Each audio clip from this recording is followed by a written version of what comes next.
Bienvenidos a Historias que no se cuentan, un podcast donde exploraremos los rincones más oscuros y fascinantes de la historia.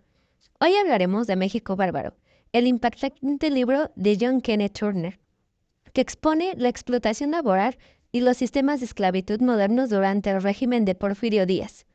En este episodio profundizaremos en los dos primeros capítulos de este libro, Esclavos del Henequén y la esclavitud en Valle Nacional.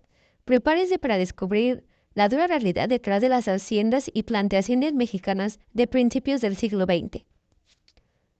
Podemos observar que en el primer capítulo, Esclavos del Henequén, comenzamos en Yucatán, un estado conocido por su riqueza agrícola gracias al cultivo del henequén, una planta utilizada para producir fibras. Por esta prosperidad tenía un precio, la libertad y la dignidad de miles de trabajadores indígenas. John Kenneth Turner describe cómo las haciendas operaban bajo un sistema de peonaje por deudas. ¿Qué significaba esto? Los trabajadores, en su mayoría indígenas mayas, eran obligados a trabajar para pagar préstamos que nunca podían liquidar. Estos préstamos aparentemente pequeños se convertían en cadenas perpetuas. Los salarios eran tan bajos y los precios tan altos, que al final de la semana los peones debían más de lo que ganaban. Estas deudas no solo esclavizaban a un individuo, sino a toda su familia y a sus descendientes. Los trabajadores vivían en condiciones miserables, con jornadas agotadoras y castigos brutales que intentaban rebelarse. ¿Y qué hacía el gobierno? Absolutamente nada. De hecho, las autoridades locales eran cómplices, ayudando a los hacendados a mantener este sistema.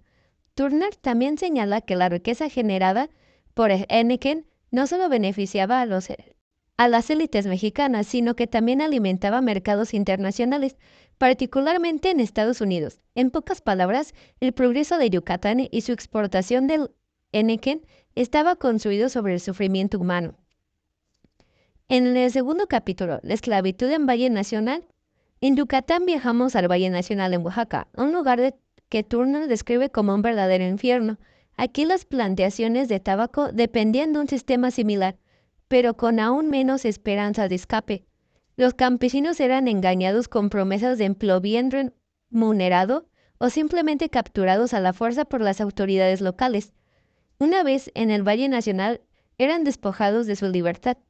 Turner relata que las condiciones de trabajo eran tan extremas que la mayoría de los trabajadores no sobrevivían mucho tiempo. Los días eran interminables, el calor sofocante y la alimentación apenas suficiente para sobrevivir.